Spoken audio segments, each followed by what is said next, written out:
guys, welcome back. My name is Nathan, and today I'm going to be doing my New York Rangers prospect pool tier list featuring LegoRocks99. So a lot of you guys have asked me over the past couple of months to, one, go in depth with the New York Rangers prospect pool and talk about it, and two, collab with fellow hockey YouTuber LegoRocks99. And hey, I thought we might as well kill two birds with one stone and do it all in one video. So, how today's video is going to work is that I'm going to go for the top prospects for the New York Rangers system, put them in multiple different tiers to create the full tier list for the New York Rangers prospect pool. So, when it comes to my prospect pool, which prospects end up in each tiers, and who do I see as the best New York Rangers prospects right now in 2020? Watch till the end for all my picks and rankings, and of course, hit that subscribe button if you're new. But as I said before, Lego and I have teamed up to make our official New York Ranger prospect pool tier lists of 2020. Of course, he's going to be coming into this video to share some of his thoughts, some of his picks. So to view his full rankings and his full tier list, make sure to go subscribe to him at LegoRocks99. I highly recommend it. So without further ado, Lego, take it away. All right, let's go. Wait a minute. Graviteh? This is not my channel. Why am I here? Okay, I'm not Grav, as you can very obviously tell. I'm LegoRocks99, another hockey YouTuber on this platform. Grav was so very kind to ask me if he wanted to collaborate with me on a New York Rangers prospects tier list. So we got together, we created this tier list over here. Grav is going to do it in this video. I'm going to do it on my YouTube channel. You can take a look in the description for a link to my video as well. This was a collaborated effort on both of us. We love seeing our hockey YouTubers grow and prosper, so if you want to support the community, check out my video as well. Subscribe to Grav too if you're passing your way through. And without further ado, let's go over onto Grav's Rangers prospects tier list. Now this is the official New York Rangers prospect pool tier list that we're going to be working with today, boys. This is going to be a ton of fun. Now we're going to start out with the franchise tier: elite, top 6, top 4 starter, middle 6, bottom 4, fringe starter, bottom line backup, fringe NHL player, all AHL star, and an AHL regular. And we got all of these players here. Again, big shout out to Lego for putting this together. This is freaking amazing. We got all the players with their names on it. Just absolutely beautiful. And we're going to start out this tier list with Morgan Barron. Pretty good player to start out with, my opinion. And for me, I'm going to have him in the middle 6 tier. Now, I think he's pretty likely to be kind of in that middle range of a third liner slash second liner, but I really liked what I've saw in the NCAA in the past couple of years. More on the older side when it comes to prospects, but I think he showed a lot of big improvements. I'm not sure if he's going to be a first liner or like a solidified second line guy, but I think that third line slash fringe second is pretty perfect for him. Then we go on to Wall, and definitely one of the more strong goaltending prospects that NYR has had. I'm not as big of a fan of him as other people, just for the fact that he is older, and it's kind of expected that he would improve like he did, but the stats were certainly still impressive, and he still did play pretty well. He's kind of in the middle for me in the backup slash fringe starter tier, but I think he's going to be more in the backup range. I don't think he's going to be anything too amazing, but I think a serviceable NHL backup is pretty respectable for him. Then we go on to Vitali Kravtsov, and you could go all over the place for him. I mean, I wouldn't have him in the franchise tier, maybe not even in the elite tier. When it comes to Kravtsov, he's kind of in that middle for me, in that top 6, maybe elite tier. I still am going to have him in the elite tier just for the potential he brings and for the pedigree that he has. Also just has so much upside, I think, offensively. But I won't lie that the last year has been a little bit concerning, where he played in the VHL of all leagues. I think the progress will have to be made, but for Kravtsov, just the top end ceiling is just too good to pass up. We're going to continue with Simona Kjellberg, and he's a guy that played actually pretty well in the NCAA as a 20-year-old, but he played on a pretty obscure team. From what I saw, nothing too amazing, but I think he can become a pretty solid AHL player. I'm not going to put him quite in the fringe NHL player tier, but I think he can be a very good AHL guy, especially defensively. Then we go on to the Keandre Miller, one of the big ones of the prospect pool. Now, I don't consider him in the franchise tier, and maybe if you asked me a year ago, maybe I put him in elite, but to me, he's smack dab in the top 4. star. I think he could become, at best, maybe like a serviceable number 2 defenseman, but I think you're kind of reaching at that point. Still, for me, he's a very good two-way guy that skating-wise has a lot of potential. Just from what I saw of Wisconsin this year, it was pretty disappointing, and especially at the World Juniors was not all that impactful. Then we go on to Riley Hughes, and yes, there's another Hughes, but it's not actually in that Hughes chaotic family. It's in a different family, but he's actually pretty solid. Now, nothing too insane in the NCAA level. Again, a guy that I don't really see being too much. I think he'll be an AHL player, but I don't think he'll be nothing more than that. Then moving on to Zachary Jones, and he is honestly one of my favorite prospects in the Rangers prospect pool. Won me over the past season, just had a great one, and at the World Juniors too, also was freaking fantastic. To me, I'm definitely high on his upside personally. I think he's a guy that could end up in the top 4 role. Now, I don't see him as an elite player or anything. I would probably still say Miller is definitely the better prospect, but I think Jones can be a top 4 guy. I wouldn't be surprised if he's a number 4 or even number 3 type defenseman in the NHL someday. He's a guy that just has some great overall tools, and defensively is very sound, and I definitely do like him. Then we go on to Hunter Skinner, a guy who was drafted in the 3rd, or actually the 4th round of the 2019 draft, and Skinner is pretty fun in my opinion. Nothing too insane. Again, he didn't make so much improvement that just wowed me over the past year, but he's a guy that I think can kind of be in that top 6 role, where I don't think he's anything better than maybe a 5th defenseman or something, but still a guy who can be in the NHL lineup and be serviceable. Then we go on to Eric Cicilline, and he actually did pretty well in the NCAA this year with Michigan State. I think got 11 points this year, so pretty good production for a guy that was drafted in the 7th round. Although I don't see him as anything too special, that's still a guy that I think could be in the kind of 4th line, maybe even 3rd line of the NHL level. I don't think he's going to be an AHL player. He might be something more than that, but I think the tools are there if he continues to progress to be even better than that. Then we go on to Edstrom, and he is one of the more interesting prospects in this in the Rangers prospect pool. He, I think, got 9 points in the SHL this year, made some pretty solid improvements, and although there is a lot of work to do, I think he's a guy that I think could be an NHL player. Now, I'm not sure if he'll be a bona fide one, so I'm going to put him in the fringe NHL player for now, but if he continues to improve like he did in the last year, I wouldn't be surprised if he made the Rangers at some point. Then we go on to one of my favorite prospects, that being Larry Pugianemi. Honestly, just one of the best names of the entire prospect pool, but was absolutely elite in the league this year. I think got 40 points or something, if I remember correctly. Just an absolute offensive beast, and he is a lot younger or older. I think he turns 21 in September, but he's a guy that I still think has a lot of potential. I'm going to put him right now in the middle 6 tier, though honestly, if he continues to improve, I could see him being in the top 6 tier. He really is that good.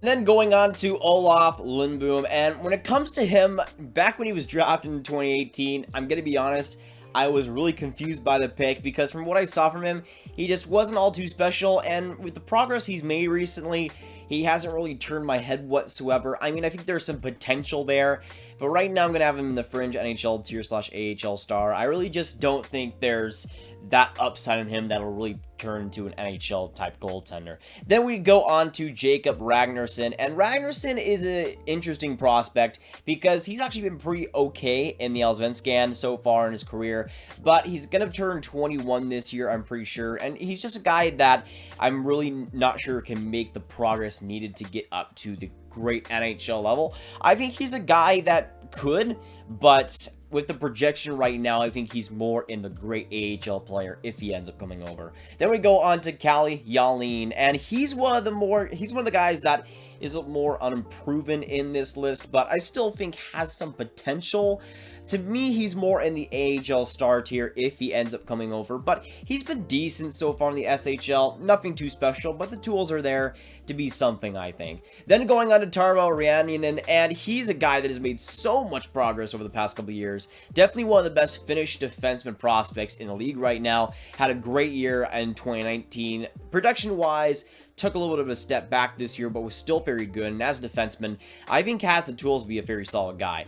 Right now, I'm going to put him in the middle 6/bottom 4/fringe starter role. But honestly, he's a guy that I could see maybe being a 4th defenseman possibly, but definitely having the potential to be a solid NHL player. Then going on to Julien Gauthier, and he's a guy that with the Carolina Hurricanes, of course, with that trade, I think is a guy that I think could be super useful for the New York Rangers. Now, his upside is kind of to be known, but right now I'm going to put him in the middle 6 tier. I think he's a guy that will most realistically be a great third liner for New York, who can hit the body, can just do pretty much everything for you, play solid defensively, has a great shot, I think, at the peak of his game. Again, I don't think he's going to be anything too special and probably isn't worth that first round pick, but is an NHL player, which for the New York Rangers is certainly valuable. Then going on to the man, the myth, the legend, that being Ty Ronning, and he's actually had a pretty good couple of years in the AHL, I think. A guy that's made some pretty good progress. To me, he's kind of in the fringe NHL tier/AHL star, but I think what's most likely is that he just ends up being an AHL player. I'm not sure if he really gets a full-time look with the New York Rangers, even at his peak. He's entering the realm where he's kind of getting into his prime right now, and I think this is pretty much just what he is at this point. Now getting into a pretty good stretch of guys that are bona fide AHL/NHL guys, and starting out with Shaun Day. And I remember back in like 2016 when Shaun Day was the legend. I mean, I think back in his first OHL year, he just had so much hype behind him. Obviously that will not turn out, but that's a guy who I think can be a decent AHL player.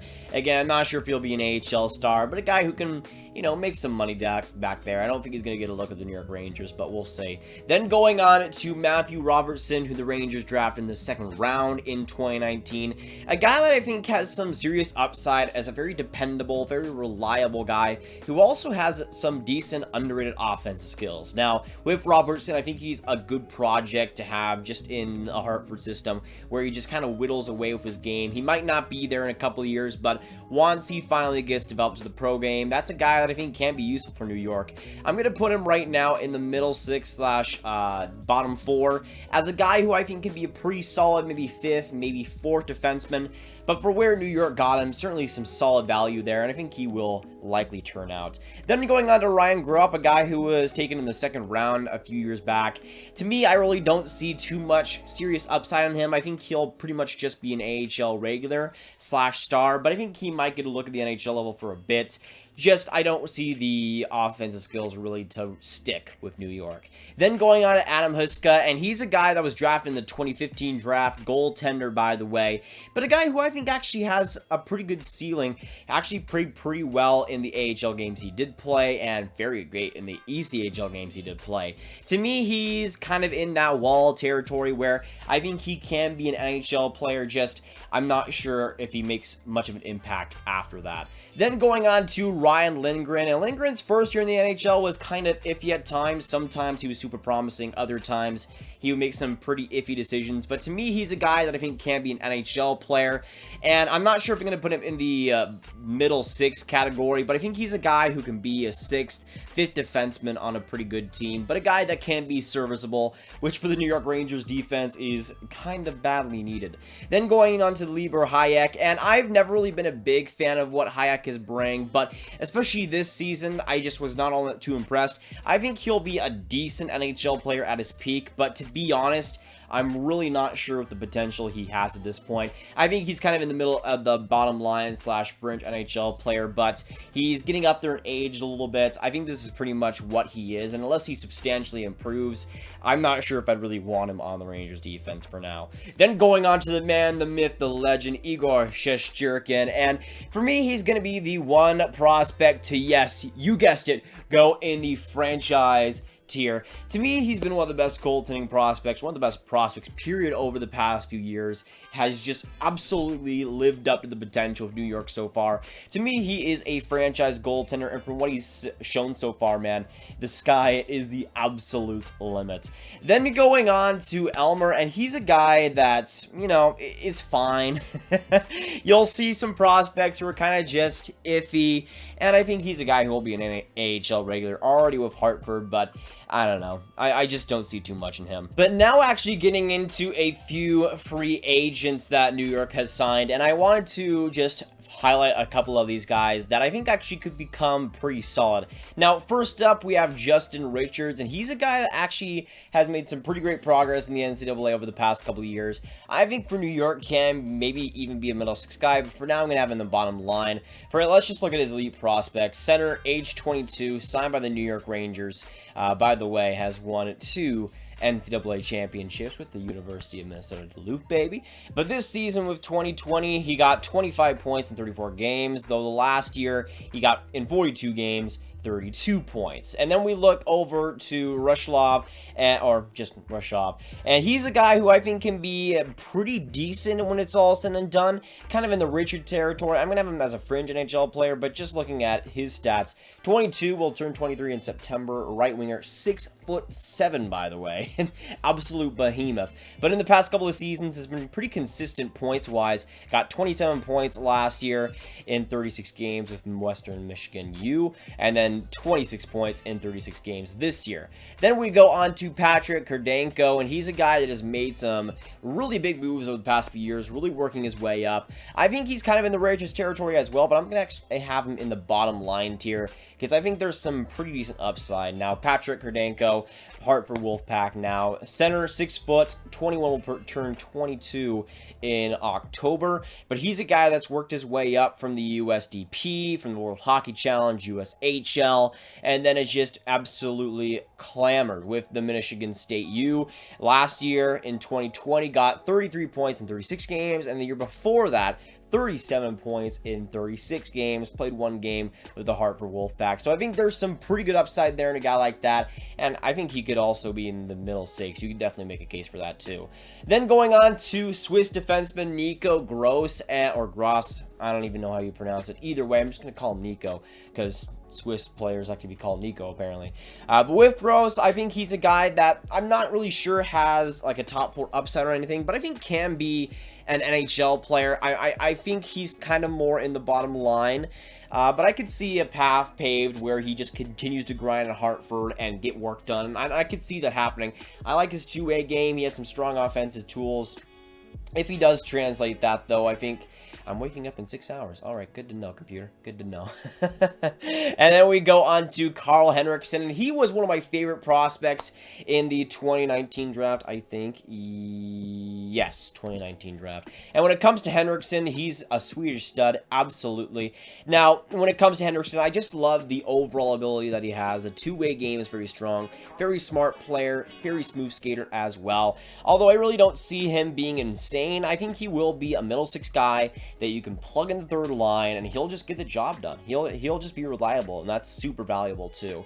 Then going on to Crawley, and I'm forgetting his first name right now. Please forgive me. But when it comes to Crawley, he's been an AHL regular over the past couple of seasons, and I don't really see him being much more than that.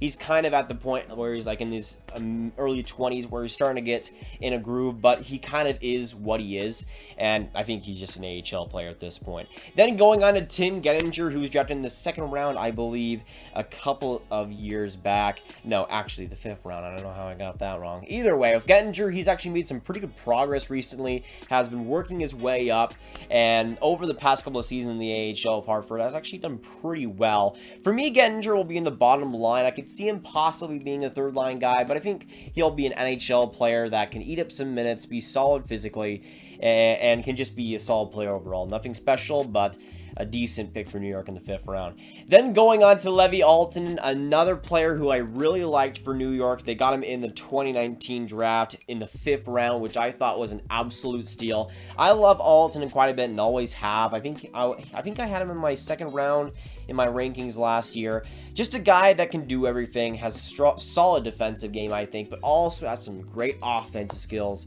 that I think will get shown. I think he's kind of in the Hendrickson range, where I could see him being a 3rd line guy, but I could also see some 2nd line upside if it all works out. But I do like Levy Alton, and his development is going to be freaking insane to watch. Then going on to, I'm pretty sure, Antwon Fontaine. Actually, did I get that right? Let's just check elite prospects. Fontaine. Gabriel Fontaine. Okay, never mind. We're just going to forget all that. Gabriel Fontaine, not Antwon Fontaine. But he's French, so give me a little bit of a break. But with Fontaine, he's been pretty fine over the past couple of seasons. Last year actually had a pretty good year production-wise with Hartford, but then only played 13 games this year, so I'm really not sure what the future lies for him. But I'm going to put him in the AHL regular tier for now. Then going on to Lias Andersson, which is honestly one of the hardest prospects in this entire tier list to pinpoint, because you could say he's like an AHL star and maybe be correct, but you could also say he has like top 6 potential, and I can't really argue with you because I think he does have that. To me, I think he's kind of in the middle. I think I'll have him in the middle 6 for now. Maybe he could find himself in the second line, but with the way that he's developed, which has not been all that great of him, I'm going to be honest with you, and how just straight terribly he was treated on New York when he was given like 2 minutes a night or something stupid. I think he will rebound after going back to Sweden and finding his game, but I just don't think that top 10 potential is quite there anymore, sadly. Then going into the last player of the tier list, that being Nils Lungfish, a guy that I was kind of iffy on in 2018. I thought it was a decent pick for New York, but I needed to see how he really developed, and man, has he developed. Had one of the best seasons of any U20 Swedish defender ever, and is a guy that's just a beast offensively from what I've seen, and a guy that's made some serious progress too. To me, I'm going to have him in the Kravtsov tier of just pure elite talent, and right now I think he might be more, maybe you could make a case for the top 6 or top 4, but to me he is an elite prospect in the Rangers pool. A guy that has made such great strides and such great improvement. The skating is so beautiful, the puck handling is so smooth, and the hockey IQ, especially offensively, was one of the best in the 2018 draft. A guy that I think just has such a huge ceiling, and for New York is going to be such a great player for years to come if developed right. But there you go, there you have it, my 2020 New York Rangers prospect pool from a franchise all the way down to AHL regular. Of course, with this video, make sure you hit that like button, hit that subscribe button, and hit that notification bell for more videos just like this one. Of course, make sure you go over to LegoRocks' channel and subscribe to him as well. And also click on the cards you see all on top of me. Make sure you click that to watch all of my hockey prospect videos. And make sure you share this video with your friends, boys. Get the word out there. My name is Nathan, and I'll see you guys next video or stream. Goodbye.